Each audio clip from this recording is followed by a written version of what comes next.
আসসালামু আলাইকুম রহমতুল্লাহ। স্বাগতম বন্ধুরা। আজকে গুরুত্বপূর্ণ একটি টিপস আমি আপনাদের মাঝে শেয়ার করব। যারা বিয়ে করেন নাই এবং বিয়ে করবেন, বিয়ে করার জন্য ভাবতেছেন, এবং যারা বিয়ে করেছেন, যারা স্ত্রী সহবাস করার সময় প্রথম রাতে জীবনের প্রথম মিলন স্ত্রীর যোনিতে যখন ঢুকাবেন, অনেকেই ভাবেন যে মেয়েটা কি ভার্জিন না মেয়েটা কি সতী না অসতী, কিভাবে বুঝবেন? এটি বোঝার আসলে কোনো কায়দা নেই, একমাত্র উপর আল্লাহ ছাড়া আর কারো কায়দা নেই এই জিনিসটা বোঝার। তবে আপনাদের কাছে অনুরোধ, আপনাদের কিছু গুরুত্বপূর্ণ কথা বলবো, এই কথাগুলো মনোযোগ দিয়ে শুনবেন এবং বিশ্বাসের সহিত নিজের মনকে ফ্রেশ করে যদি আপনি রাখতে পারেন, অবশ্যই আপনি নিজেকে ভালোভাবে মানিয়ে নিতে পারবেন।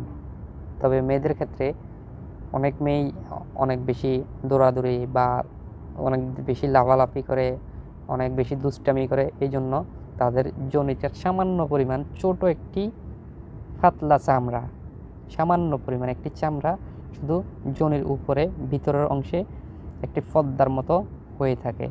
সামান্য ছিদ্রটা তো আছেই, যখন এই ছিদ্রটা আছে না, ছিদ্রটার উপরে সামান্য পরিমাণ একটি চামড়া কি হয়ে থাকে,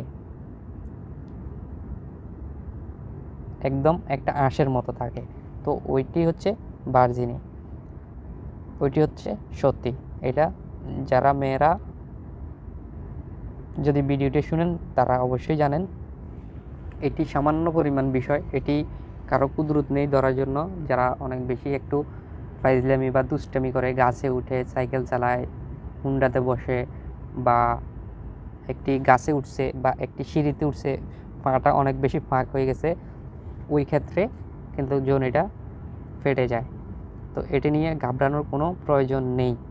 আপনার যেটি মনে করবেন, আপনি যখন বিয়ে করছেন, আপনি যখন আপনার সঙ্গিনীর সাথে মিলন করছেন, দেখবেন যে আপনার সঙ্গিনীর অনেক বেশি কি বীর্যপাত হয়ে গেছে, অনেক বেশি পাতলা পানি যোনি দিয়ে বের হচ্ছে, একদম লালার মতো, ডিমের লালার মতো অনেক বেশি বীর্যপাত হচ্ছে। তখন যদি আপনার লিঙ্গটা যদি একদম ছোটো সাইজের হয় বা অনেক বেশি মোটো হয়, তখন দেখবেন ঢুকানোর সময় অটোমেটিকলি একটু টাইট অবস্থায় কি ঢুকে গেছে, কিন্তু ব্লাডিং হয় নাই, অর্থাৎ রক্ত বের হয় নাই। তাহলে আপনি মনে করবেন হয়তো বা মেয়েটি আসলে অরিজিনাল না, 2 নাম্বার মেয়ে, এটি আরেক অন্যজনের সাথে শুইছে, অন্যজনকে দিছে, এইসব মন মানসিকতা আপনারা কি মাথার থেকে ঝেড়ে ফেলে দিবেন। আপনারা যদি বিয়ে করেন, এইসব চিন্তাধারা বাদ দিয়ে বিয়ে করবেন। যেটি আপনার ভাগ্যে ছিল ওইটি পেয়েছেন, যেই রাত থেকে আপনি তার সাথে বাসর করেছেন, সেই রাত থেকে তাকে বলে দিবেন, আজকে থেকে তুমি আমার, তুমি সব।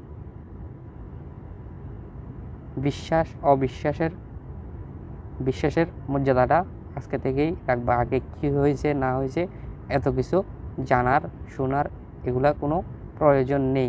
যেটি আপনার ভাগ্যে ছিল ওইটি আপনি পেয়েছেন। ওই মন মানসিকতা নিয়ে কখনো কোনো মেয়েকে কষ্ট দিবেন না। মেয়েটি হয়তো বা সতী, কিন্তু আপনার এই বীর্যপাতের কারণে, আপনার লিঙ্গটা অনেক বেশি চিকন হওয়ার কারণে তার বীর্যপাত বেশি হয়ে জায়গাটা যখন পিচ্ছিল হয়ে গেছে, একদম যোনিটা যখন পিচ্ছিল হয়ে গেছে, তখন আপনার লিঙ্গটা অটোমেটিক কি ঢুকে গেছে, তখন কিন্তু তার ব্লাডিং হয় নাই, রক্তটা বের হয় নাই। তাহলে আপনি কিভাবে তাকে অসতী বলবেন? সে নিজেকে নিজে অনেক বেশি কষ্ট পাবে তাকে। সো এই কথাগুলা মাথায় রাখবেন, কখনো এই বিষয় নিয়ে টেনশন করবেন না। তো আজকের এই পরামর্শটা যদি আপনাদের যদি বুঝতে কষ্ট হয়, অবশ্যই কমেন্ট করবেন, আমি বুঝিয়ে দেব।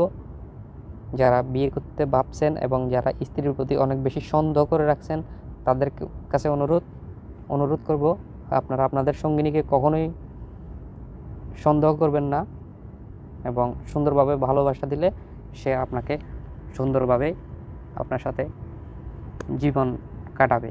তো আজকে এই পর্যন্ত বন্ধুরা, সবাই ভালো থাকবেন। ভিডিও ভালো লাগলে অবশ্যই একটি লাইক দিবেন এবং পরামর্শগুলো কেমন লাগলো কমেন্ট করে জানাবেন। ধন্যবাদ। আসসালামু আলাইকুম রহমতুল্লাহ।